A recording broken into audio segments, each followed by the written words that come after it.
எப்படி இருக்குது பார்த்தீங்களா? அந்த க்ரீனே உங்களுக்கு மாறாது.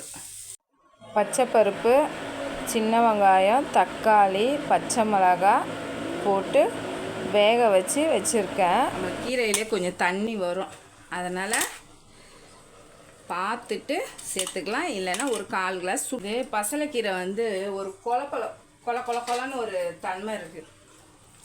அதனால் இந்த நம்ம முட்டி ஜாயிண்ட்டு, விரல் ஜாயிண்ட்டுக்கெல்லாம் பசலைக்கீரை ரொம்ப நல்லமேட்டு. நான் ஒரு கிளையே வாங்கிட்டு வந்து எங்கள் வீட்டில் வச்சுட்டேன். இது 2வது தடவை இப்போ பறித்து செய்கிறேன். திட்டமாக இருக்கும் எங்களுக்கு. பண்ணிவிட்டு மூடக்கூடாது, 3 கலர் போயிடும். உப்பு பார்த்து சேர்த்துக்கலாம்.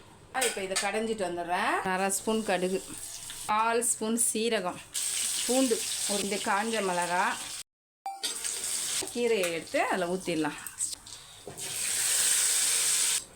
அப்படியே ஒரு 5 நிமிஷம் கொதிக்கிட்டோம்.